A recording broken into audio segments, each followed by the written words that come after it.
Hola, esta es la primera parte de la lección número 14 del curso de precálculo.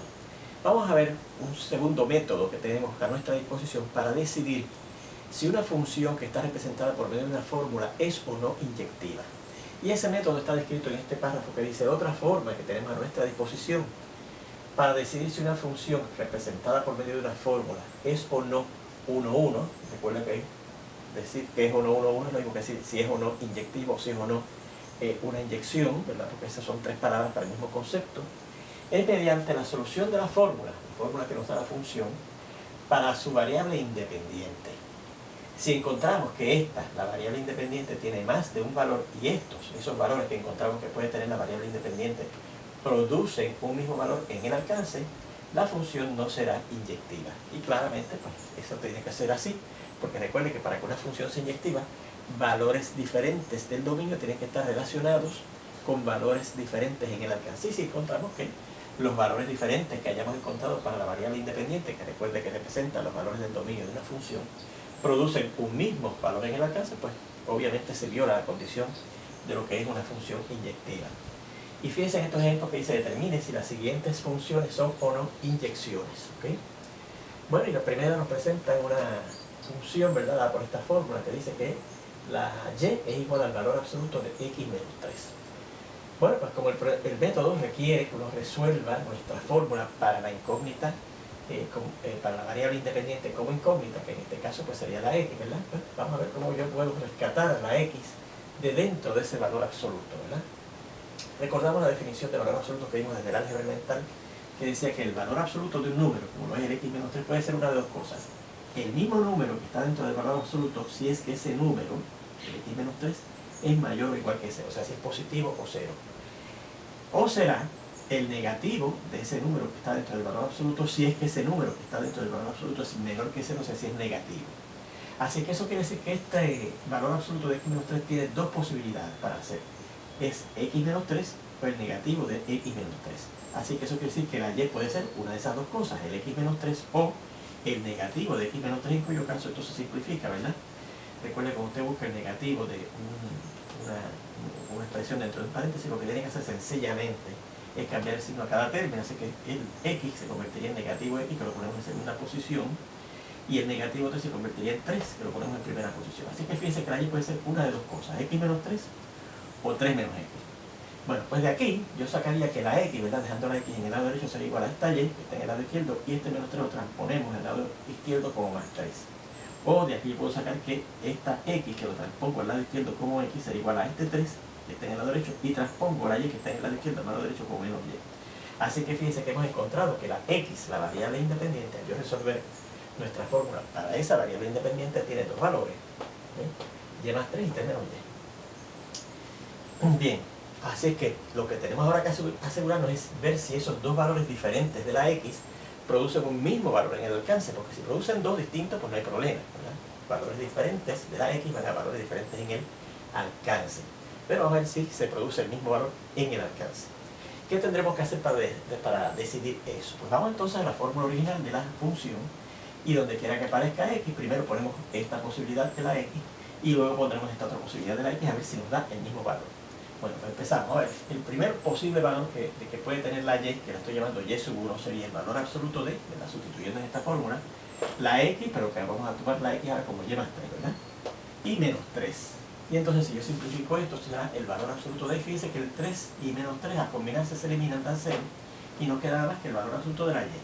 Pero como la y es un valor absoluto, y recuerden que por una propiedad del valor absoluto, el valor absoluto de cualquier número siempre mayor o igual que 0, pues al ser la y mayor o igual que 0, su valor absoluto va a ser ¿quién? Ella misma, ¿verdad? Así que será y. Así que el primer posible valor de la y, al yo sustituir este posible valor de la x, nos dio y. Bueno, vamos a ver qué nos da el segundo posible valor de la y, que nos va a llamar y sub 2, cuando sustituyamos en esta fórmula original la x por 3 menos y. Pues fíjense que sería el valor absoluto, ¿verdad?, de, en vez de x, 3 menos y, que es la otra posibilidad que tiene x como valor, menos 3. Y entonces fíjense que en esa expresión el 3 y el menos 3 se eliminan y nos queda más que el valor absoluto del negativo de la y. Pero por otra propiedad del valor absoluto, el valor absoluto del negativo del número es lo mismo que el valor absoluto del número. Y ya vimos que el valor absoluto de la y es y. Así que fíjense que el segundo valor posible que puede tener la y, cuando yo le asigne el otro valor que tiene la x, es también y. Así que hemos encontrado que el primer valor y el segundo valor son iguales y son iguales a ese valor que se llama y. Así que fíjense que esos dos valores de la x, el y más 3 y el 3 menos y, produjeron un mismo valor para la y, un mismo valor en el alcance de esa función. Por lo tanto, esa función no puede ser una inyección, porque dos valores diferentes del dominio, representados aquí por la variable independiente x, dieron el mismo valor en el alcance, representado por la variable y, que es la variable dependiente. Así que ahí tenemos como yo pues demostré que esa función dada por una fórmula no es una inyección, siguiendo este nuevo método. Vamos a ver este segundo método, este segundo ejemplo, perdón, usando este mismo método, ¿verdad? Y esa segunda función dice así.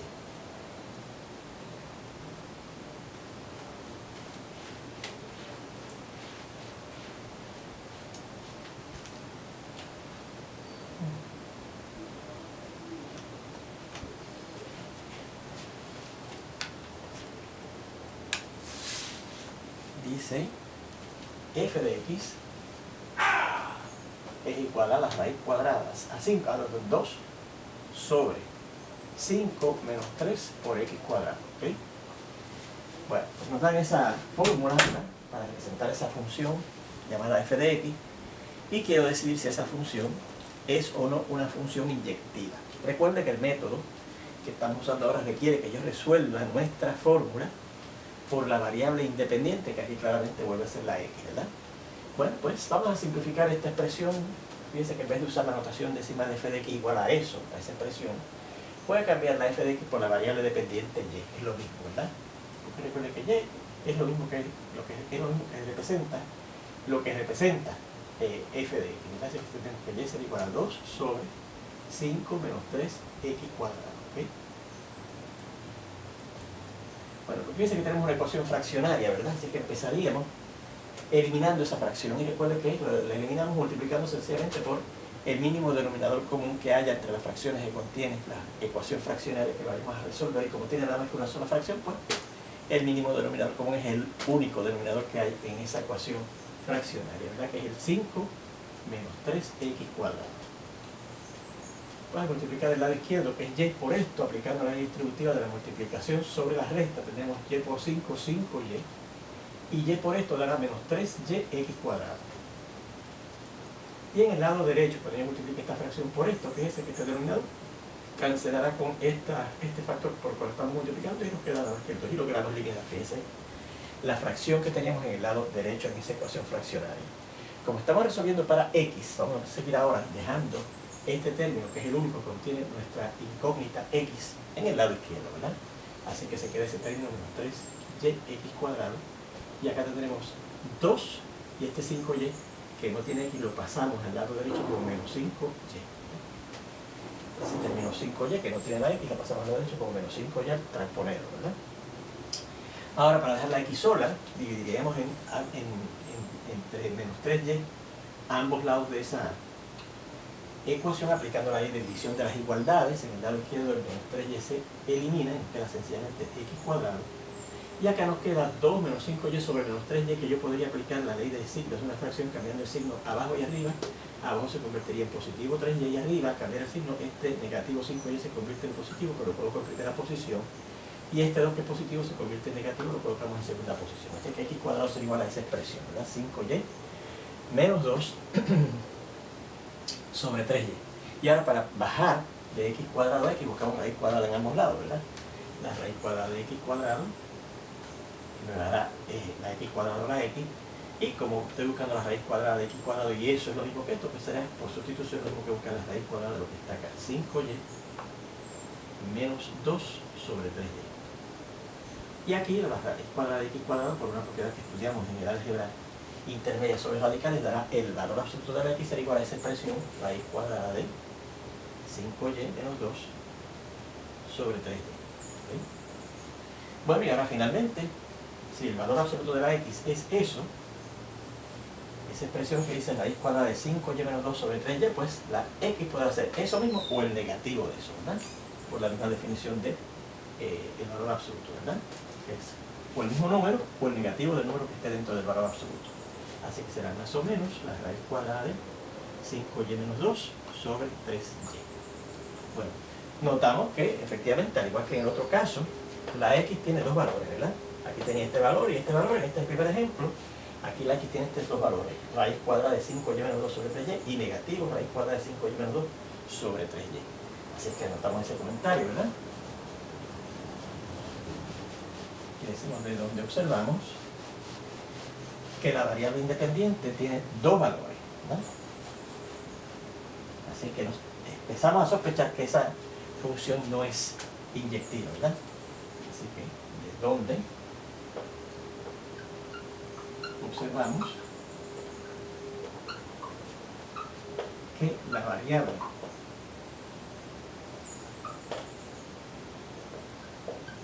independiente x tiene dos valores. Bueno, pues ahora investigamos si esos dos valores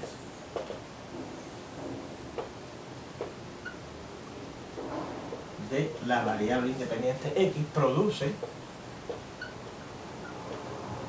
un mismo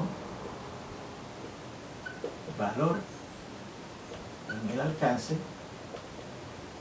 o dos diferentes, ¿verdad?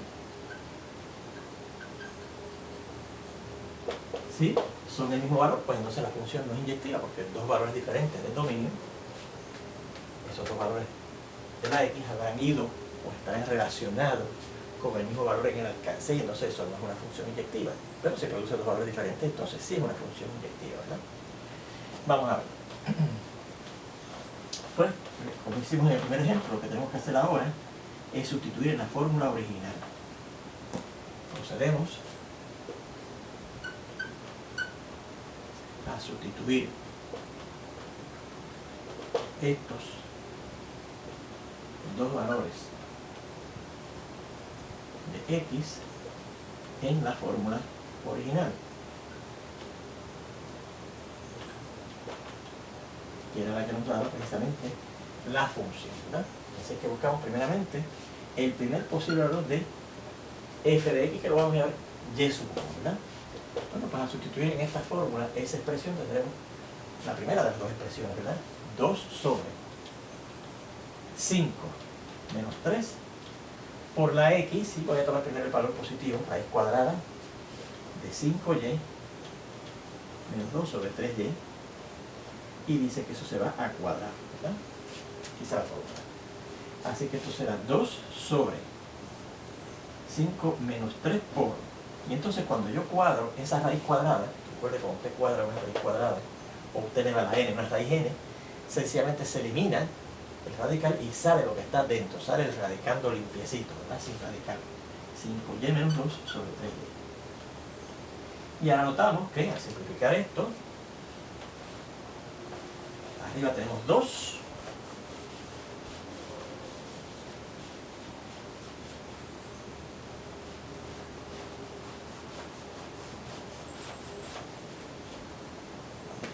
sobre 5 menos, ¿verdad? Y al multiplicar 3 por esta fracción, fíjense que este factor 3 que está aquí con este factor 3 que está en el denominador se cancela y nos queda sencillamente 5y menos 2 sobre y. 5y menos 2 sobre y. ¿Okay? Bien. Y entonces ahora fíjense que lo que tenemos que hacer es simplificar esa fracción compleja que nos ha resultado ahí, ¿verdad?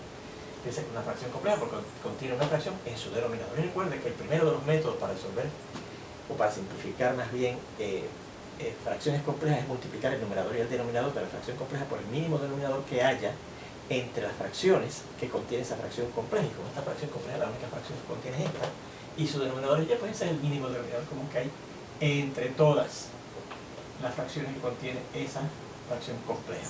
Así que multiplicamos precisamente por y, arriba y abajo, arriba nos quedará 2y, y abajo nos dará, vamos a ver, 5 por y, ¿verdad? Aplicando la distributiva de la multiplicación sobre la resta de la izquierda, 5 por y, menos, y por esto, la y cancela y nos queda menos 5y y menos 2, que es lo mismo que más 2. ¿Okay?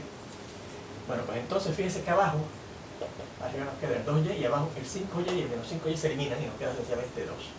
Y esta fracción, yo la simplifico cancelando ese factor común que hay arriba y abajo, en su numerador y su denominador, y nos queda sencillamente y. Así que el primer valor que encontramos para la y se llama y.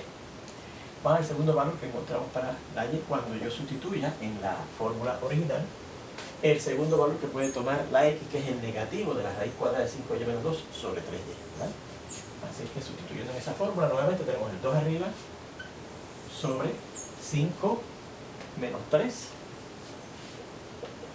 por el valor que tenemos ahora de la x, que es el negativo de la raíz cuadrada de 5y menos 2, ¿verdad?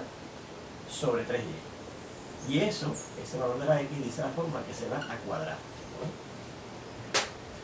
Así que esto será 2 sobre 5 menos 3 por, y cuando yo cuadre esta raíz cuadrada, primeramente este negativo al cuadrarse va a dar positivo 1, ¿verdad? Y nos quedará la raíz cuadrada de 5y menos 2 sobre 3y al cuadrado, que sencillamente sale lo que está dentro, ¿verdad? 5y menos 2 sobre 3y. Sin raíz cuadrada, ¿verdad? Bien, entonces fíjense que en este paso, yo diría que estoy en este paso, ¿verdad que sí? 2 sobre 5 menos 3 por esa misma expresión, 5y menos 2 sobre 3y, ¿verdad? Y entonces procederíamos a hacer exactamente lo mismo y llegaríamos finalmente hasta y. O sea que yo aquí no voy a repetir los pasos porque son exactamente los mismos y finalmente obtenemos y. Así que por lo tanto, el primer valor de la y que obteníamos cuando la x valía la raíz cuadrada de 5y menos 2 sobre 3y es ¿cuánto? Y. Y fíjense que ese mismo es el valor que obtuvimos cuando, para la y, cuando la x valía negativo, raíz cuadrada de 5y menos 2 sobre 3y. Así que fíjense que los dos valores posibles que obteníamos para la y, sustituyendo uno u otro valor que teníamos para la x, fue el mismo. Y, lo ve aquí y lo ve aquí. Así que por lo tanto, efectivamente, esta función f, ¿verdad? Esa era que se llamaba la función originalmente según la fórmula, no es 1, o no es una inyección, que es de hecho lo que nos pedía el problema, ¿verdad? Que decíamos, pero es lo mismo decir inyección que decir 1, o no es inyectiva, que también es lo mismo. Pues ahí tenemos un par de ejemplos usando este segundo método que tenemos para decidir si una función representada por fórmula es o no una función inyectiva. Bueno, y de hecho con esto terminamos el estudio de la clasificación de funciones como inyectivas o no. Ahora, una segunda clasificación que tenemos para las funciones y se nos presenta en esta definición.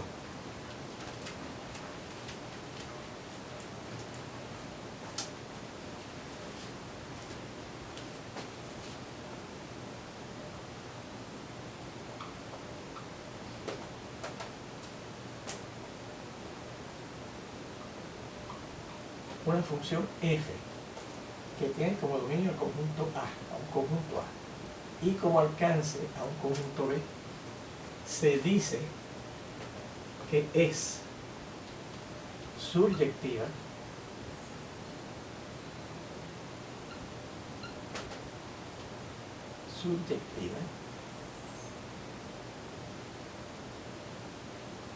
o que es sobre o que es una surjección si solamente se cumple con la siguiente condición. Para todo y que yo tome en el alcance, el dominio del alcance de esa función f, ocurre o que existe un valor x en el dominio de la función, ¿verdad? De modo que el valor de la función en ese valor del dominio me da ese valor del alcance que yo escogí. ¿Okay? Bien, esa es la definición formal de lo que es una función surjectiva sobre o que es una surjección. ¿Okay? Bueno, pues entonces vamos a ver, interpretar qué es lo que nos está diciendo esa definición, ¿verdad?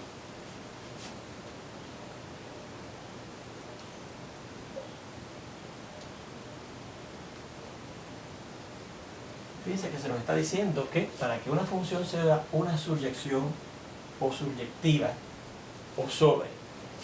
Para cualquier valor que yo tome en el alcance de esa función, va a existir un valor en el dominio de esa función, de manera que la función lleva o relaciona ese valor del dominio con ese valor que yo le haya dado en el alcance. ¿Ve? Eso quiere decir que en estas funciones no van a sobrar elementos en el alcance sin usarse. ¿Ok? Porque fíjense que para cada valor del alcance que yo tome, consigo un valor en el dominio que está relacionado con él.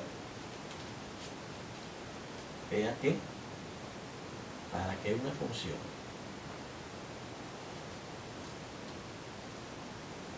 sea una subyección,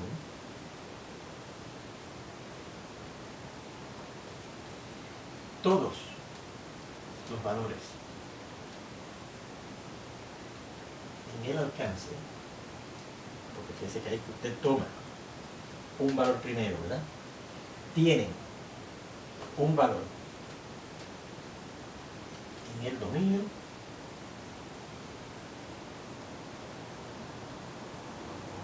relacionado con él, con ese valor en el alcance que ya hemos tomado. Bueno, pues fíjense, si eso es así, hemos dicho que eso, en otras palabras, que no hay elementos en el alcance que sobren sin usarse, pues eso quiere decir que todo el alcance va a ser la imagen de esa función, ¿verdad? O sea que en el caso de las funciones subyectivas, sobre o que son subyecciones, el alcance de la función es lo mismo que la imagen de la función. Así que como comentario ahora,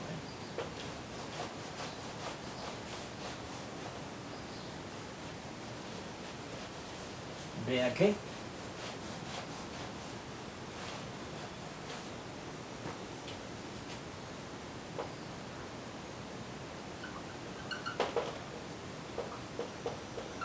para una función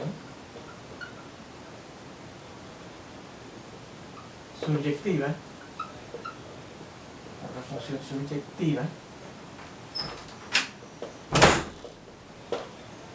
ocurre f, vamos a llamarla f, ¿verdad?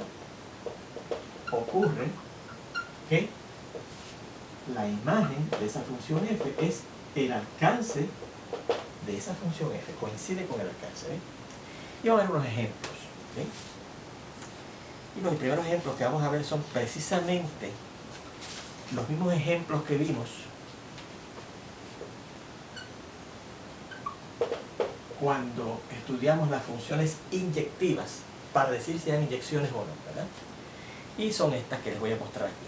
El primero es una función que está representada por conjuntos diagramados, tiene el dominio A con estos elementos 1, 2, 3 y 4, esos 4 números naturales. Un conjunto B como alcance, que tiene los elementos A, B, C y D, ¿verdad? Y la función se llama f, ¿okay? Y dice que el 1 está relacionado con la B, el 2 está relacionado con la C, el 3 también está relacionado con la C y el 4 está relacionado con la D, ¿okay? Ya habíamos visto cuando estudiamos eso, ese ejemplo, al presentar el concepto de funciones inyectivas, que esa función no era inyectiva porque teníamos dos valores, el 2 y el 3, que estaban asociados al mismo valor en el alcance, que es el C, ¿verdad? Pero vamos a ver si es subyectiva. Bueno, pues dice, para cada valor que yo tome en el alcance, voy a conseguir un valor en el dominio, de manera que ese valor en el dominio, a través de esa función, está relacionado con el valor que yo haya escogido en el alcance. Vamos a tomar el elemento A, que es el primero que aparece en el alcance de esa función. ¿Hay algún elemento del dominio relacionado con él? No. Porque dice que no hay ninguna flecha que parta de alguno de los elementos del dominio que vaya donde él. Así que ahí hay un elemento en el alcance para el cual no existe un elemento del dominio que esté relacionado con él a través de esa función, ¿okay? Esta función no es subyectiva, ya que el elemento A en el alcance de esa función, que es B, no está relacionado o no tiene más bien ningún elemento del dominio relacionado con él. No tiene ningún elemento del dominio. Recuerden que es el conjunto A relacionado con él. ¿Sí? Ahí tenemos este primer ejemplo. Vamos a ver este segundo ejemplo, que nos presentan otra función representada por conjunto diagramado.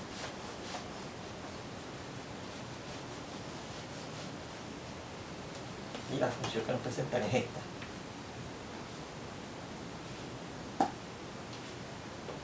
Tenía un conjunto como dominio P, que consistía de los elementos 1, B y D.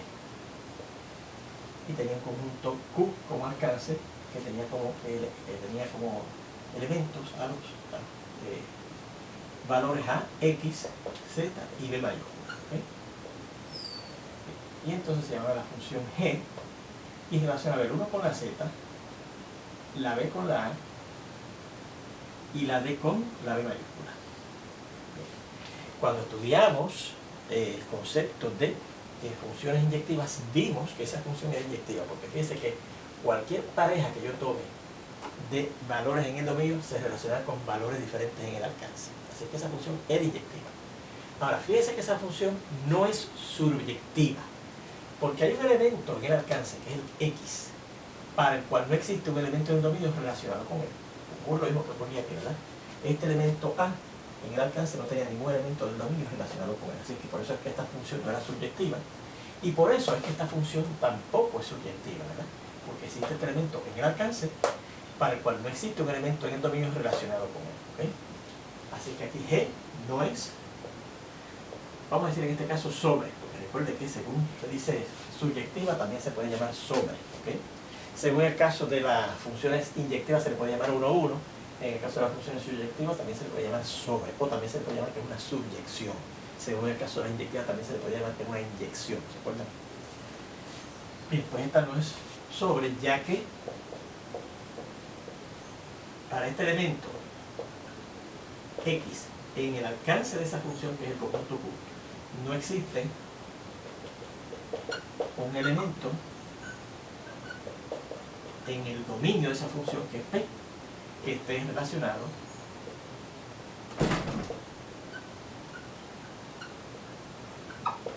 con él, con ese elemento X del alcance de esa función. Vamos a ver este tercer ejemplo, que nos presenta una función representada por gráfica. La gráfica que nos daban era esta y la función se llamaba R, ¿verdad? Y tiene estos elementos en el dominio, que son los elementos A, B y 3, A, B y 3. Y estos elementos en el alcance, el negativo 2, 2, 1 y 3. Y tenía estos puntos en su gráfica. Este y este. ¿Sí?